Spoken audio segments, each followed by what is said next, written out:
everybody, this is Captain Fred, your host for Aviation Theater, and a proud member of the San Diego Aerospace Museum, the first place to visit when you come to San Diego. We have a good program for you today, and we'll get started right after this important message.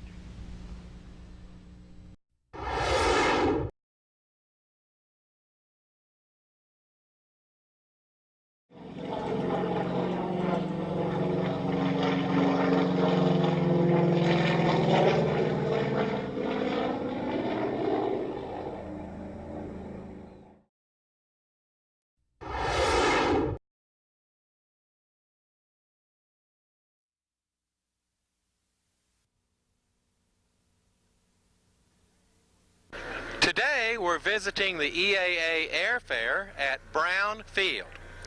Brown Field is located 12 miles south of downtown San Diego.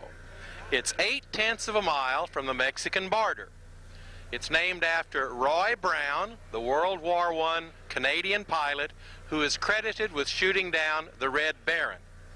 Brown Field is the only airport in the United States that has a notice to pilots to avoid pedestrians crossing the runway.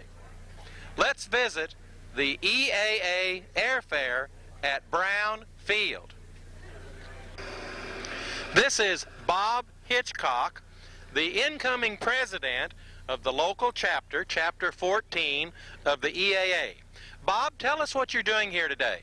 We're having a fair for all kinds of different airplanes for sport aviation, and trying to get some of the community involved and showing what EAA does in San Diego. Now, EAA is Experimental Aircraft Association. Yes, that's correct, but that involves a wide variety of aircraft, from home builds to warbirds. Now, home builds, this airplane behind us here doesn't look like a home-built airplane. Well, several of them behind us are certificated aircraft, but the one right next to us, of course, is a home built. And we have quite a variety of aircraft that our members build, maintain, and fix up, antiques as well. This airplane was not from a factory. Somebody built this at home? Yes, out of different materials, fiberglass, wood, aluminum, and something for everybody. Composite? Composites, boron composites, fiberglass composites, quite a variety. I understand they're even making propellers out of that now. We have a gentleman here today that is actually giving a demonstration on cutting out a wood propeller, and it's quite fascinating. Now, you have booths here today, and they're giving demonstrations. Would you tell our viewers about that? We have many different projects in progress.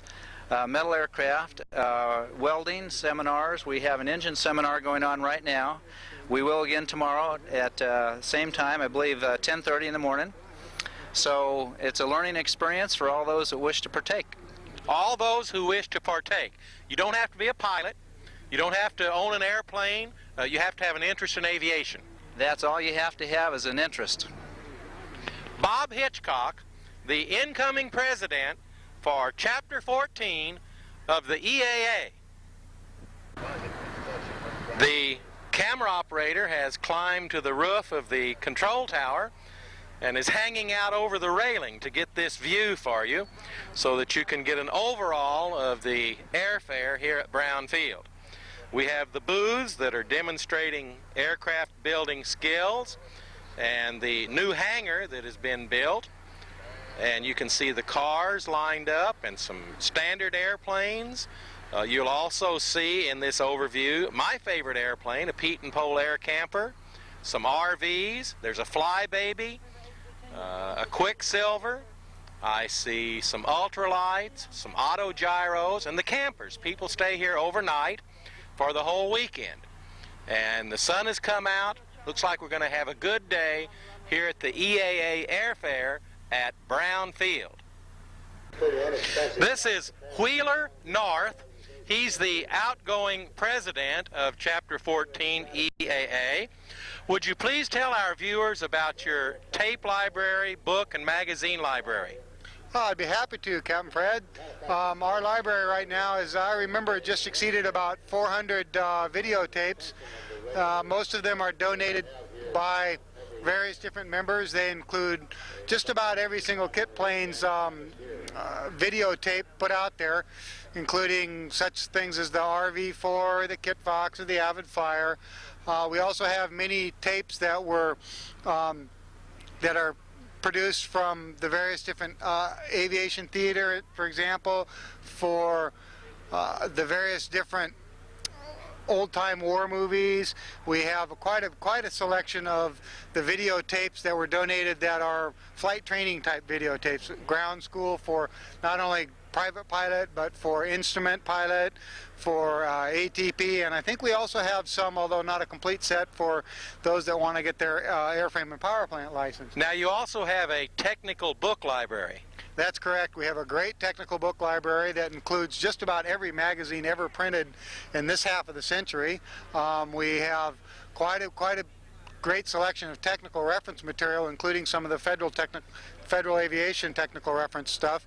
And then we also have a great roster of people within our chapter that have just as much, if not more, information that anybody can call upon within this club. Very good. In recognition of your service to local aviation, we would like to present you with this memento. This is from Flight Suits Limited and their leather jacket factory outlet. Our aviation neighbors, they're right across the street from Gillespie Airport. All right, it even fits.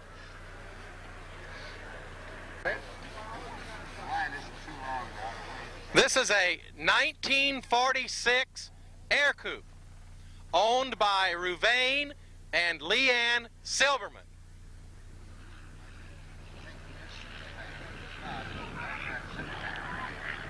After making a low pass, Ruvain and Leanne Silberman are coming in now for a landing. As I said, this is a 1946 Air Coupe. It was designed and built by Fred Wyke. He got 5 patents on this airplane. It's known as the world's safest airplane, and Fred Wyke received a check and a trophy from Eddie Rickenbacker.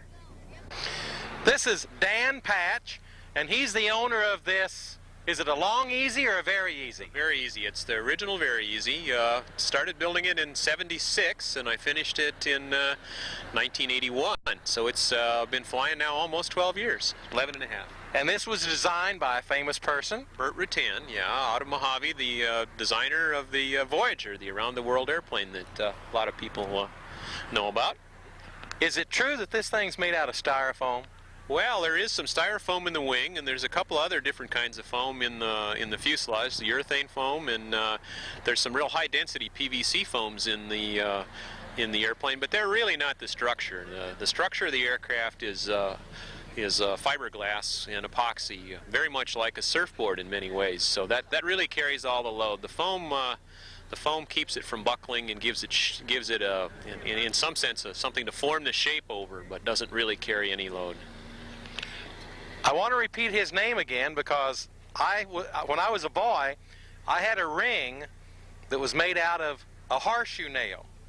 And that horseshoe nail was from a famous trotter, not a racehorse, a trotter. And the name of that famous horse was? Dan Patch. That's right. You're dating yourself. Here we have an airplane coming in on short final, ready for landing. Notice the windsock parallel to the runway. Wind is gusting a little bit. And he's about ready for touchdown.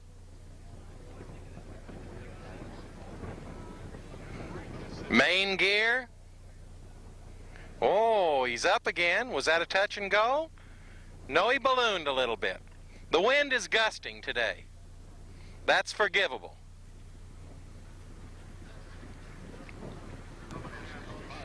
This is a high-wing airplane coming in for landing. He's on base, and now he's turning final.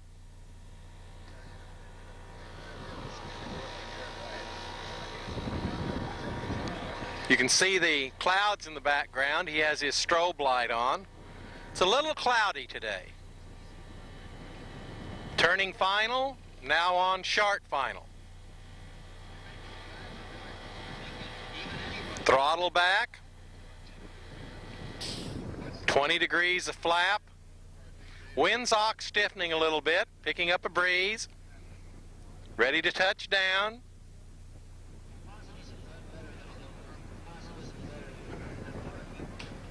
Main gear down. Let the speed bleed off. And nose wheel down.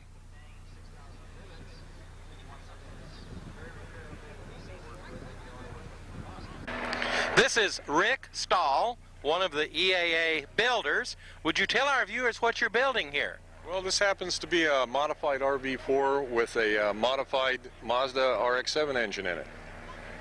That's a car engine. It was a car engine, that's true. There's not too much car left in it any longer, though. What will this plane be made of?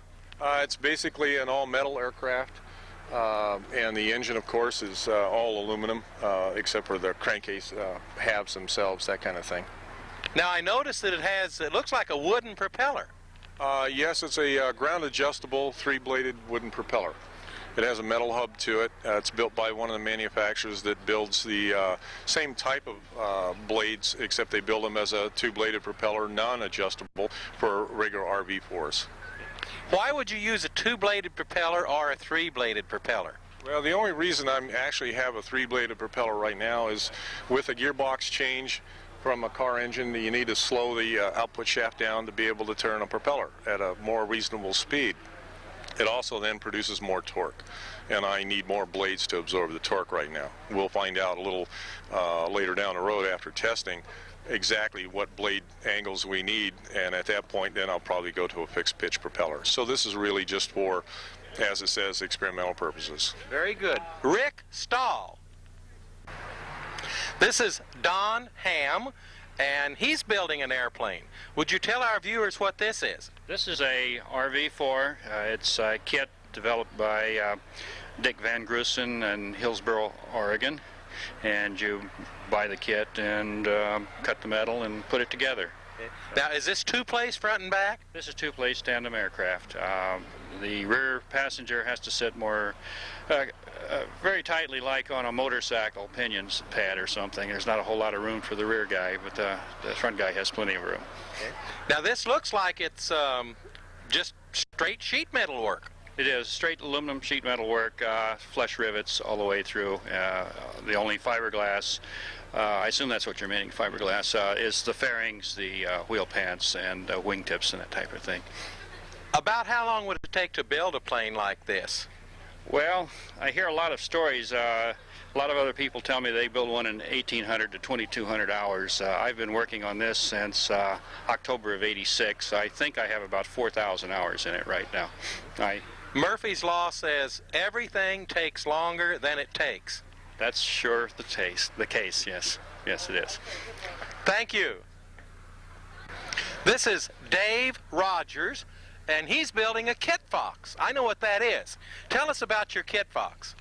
Well, Fred, it's a high-wing monoplane. It's produced by a company in Idaho, and I'm sitting here assembling it when the parts come in. Now, I saw my first Kit Fox when they had Airspace America here. Were you here for that? I was here for Airspace America, and that's probably where I first saw the Kit Fox flying and doing demonstrations, and I was impressed with it. It's a really nice airplane. I noticed the wings are folded back here. Is that just for now, or do they really fold? No, they fold, and you can trailer it back to and from your house, put it on a trailer, tow it behind your car. When you get to the flight line, the wings unfold. You can hook it up in about 5 minutes, and off you go. No hangar rent, no tie-down space. None whatsoever. It's all what you can put in your garage or put in a trailer. Excellent. This is steel or aluminum tubing? It's steel tubing, and it has some aluminum structure in it, and the wings are made out of aluminum and wood. And then it's fabric covered? It's fabric covered with Dacron, and you use a common household iron to shrink the Dacron into shape and stretch it all out. And what kind of an engine will you hang on this? I'm going to put a 2-cycle Rotax 582, and it's standard. It's certified for aircraft use now, and it gets about 3 to 4 gallons per hour flying time. I should have a range of about 800 miles. Very good. We'll look forward to seeing this one finished. This is Mike Gunn, and he has a Kit Fox. He's pretty well along with it. You've got the engine hung and you've got the tanks in. What else do you need to do? Well, certainly we need to cover it. I need to put the instruments in it and a little bit of detail work, but it shouldn't be more than another 3 or 4 months. Now, will you use Seconite? It's a Dacron covering. It's a stitch process. Being the first plane I've ever built, I'm not real familiar with it, but certainly there's a lot of help around here, and the instructions are all very precise, and it's very easy to work with. So it's similar to the Seconite process. That's a lot of fun. You get your wife's iron, and it actually shrinks. Yeah. She said I'll have to buy my own iron, though. She doesn't want any glue on her iron. You say how long till it's finished? Well, I've been building it since December of last year, and I figure I have about 3 or 4 more months left, and it'll be in a flyable condition. That's very fast. The factory recommend, or it seems to be the consensus, that it's about a 500 or 600 hour building process, and I'm running right at about that. I haven't done anything extra to it, so I haven't added a lot of time to it. So I figure about 500 or 600 hours. A Kit Fox. This is the world's largest biplane. It's the Russian AN-2. It's being flown by Carl Hayes and a Russian pilot whose name I cannot pronounce. The Russian AN-2, the world's largest biplane. Bounced a little bit.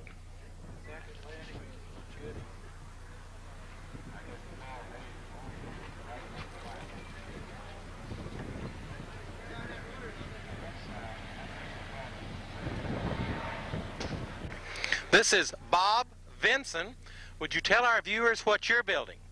I'm building a Christavia Mark I, which is a 2-place high-wing cabin job. It will have a 100 horsepower engine on it, and it will cruise in the 100-mile-an-hour range. 2-place, side by side? Tandem, Tandem, one front? Behind the other. Front and back. 2-place, front and back, high wing, which is like an Aeronca Champ or a Piper Cub? Very like an Aeronca Champ, more so than a Cub. My first airplane was an Aeronca Chief, which was side by side, and they had the Champ, which was tandem. Right. Now, is this welded steel? It's welded chrome moly, what they call 4130 aircraft tubing, which is a type of chrome moly tubing. And then it will be fabric covered? That's right. It'll be covered with a Dacron fabric, which is heat shrinkable, and so it gives you a good surface, and then you can apply your finished paints of whatever choice you want. And what kind of an engine will you hang on it? It's a Continental 0200 engine of 100 horsepower. My Aeronca Chief had a Continental 65 horse, wooden propeller, hand prop. This one is just one step farther. The designer with his prototype did put a 75 horse Continental in, and that's what he flew with. But a few people have built this plane with the 0200, and they are very satisfied with the performance. And so with this up step in power, why, it'll also have an electric starter, so I don't have to rely on hand propping. Very good. Thank you.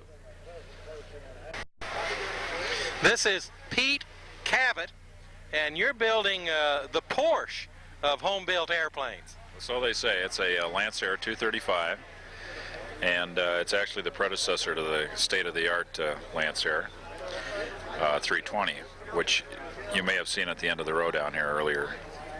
I'm building it in my garage in North Park, and I've owned the kit since February. My predecessor had it for 6 years, and he didn't get very far. So Oh, you bought this from someone? bought this one from someone who had been working on it for approximately 6 years. Probably only worked on it for the first year, and then the rest of the time it sat in his garage while he was looking at it. And I guess he got sick and tired of it and offered it for sale, and I'm having a fabulous time working on it. It's really a great kit. Tell us a little bit about this airplane. Well, this airplane is a Lancer 235. It's designed to operate with a Lycoming O235 118 horsepower engine. I'm going to be using an O320 150 horsepower Lycoming engine instead to get a little more performance out of it than is possible with a smaller engine. Oh, this will cruise at about 150 then. Well, actually, this will cruise at about 200 knots, 230 miles an hour, and burn about 9 gallons an hour with 54 gallons of fuel. It'll have a tremendous range. 9 gallons an hour at 250 miles an hour.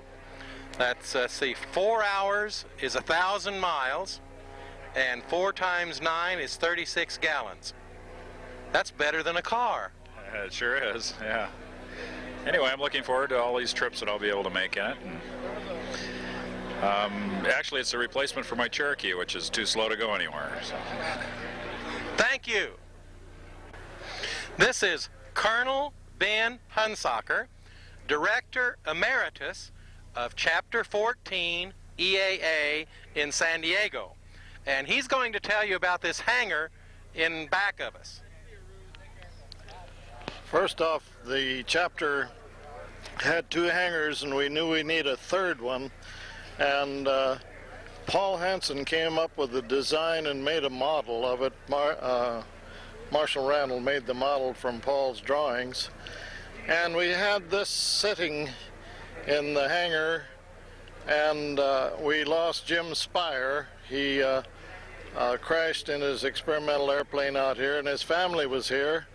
And they saw the model of this hangar that you see behind us, and they knew that we were raising funds to try to build it. We had about $30,000 in the chapter treasury, which wasn't enough. So Jim Spire's father said, here's $40,000 to go build your hangar. Well, that made our kitty about $70,000, but that only covered just the materials, basically the materials in the hangar, and it was all done with the volunteer work of the chapters. We even But a very generous gift on behalf of the family. It certainly was.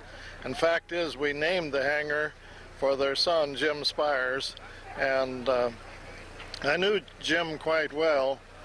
He took me around in his seaplane. It's the Avid seaplane, and he'd put all kinds of sophisticated equipment on it. He put a GPS on it, and he showed me how it operated and so forth. Jim was a wonderful, talented young man. It's too bad that he got killed in the crash, but he went straight to heaven. He sure did. So the chapter members, even the editor of Kit Planes, got in and dug part of the foundations for it. So it was all done with chapter labor, and with the Spires money, it put us over the hump. And it's a unique, one-of-a-kind structure, especially built for the home builders type of thing. It has in the center a nice tool shop and a mezzanine, and it has a door for every airplane, and it's uniquely constructed, and we're very proud of it. Thank you, Ben. You're sure welcome. Come down to Brown Field any Saturday morning. They have a brunch here every Saturday morning, and take a look at this hangar. This is Dean Beddoe, and he has a machine here that he wants to demonstrate for you. It will show you how to cut your own propeller out of a, what, 4x4? These are just normal 3/4 inch boards glued together in this press, which we call it laminated, glued together, which makes a plank. And that gives it strength when you have more than one board glued together. And Okay. use a pattern here. This is not a designing of a propeller. We're merely copying another existing propeller or a copy of a propeller. It's a duplicating machine that just copies, carves it out. All right, he's going to demonstrate how to make a propeller, copying it from an original propeller.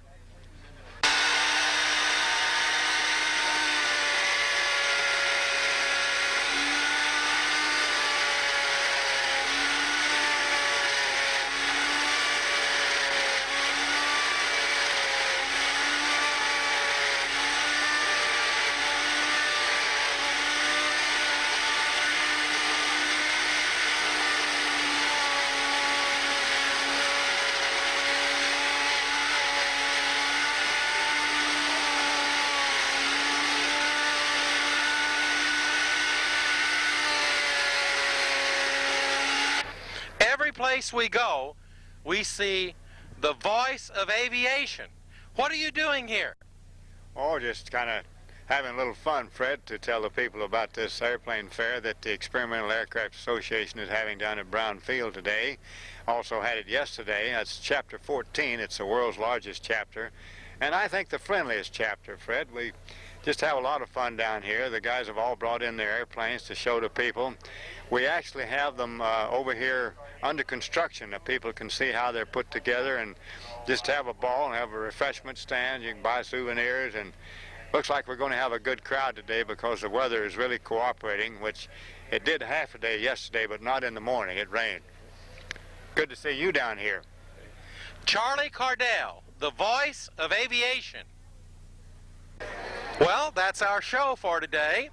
We've been visiting with the Experimental Aircraft Association here at Brown Field, their air fair on a cloudy, rainy day.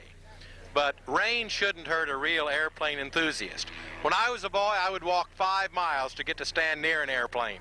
And we have a very good crowd here today, in spite of the fact that it isn't a perfect day. Captain Fred from the EAA Air Fair at Brown Field.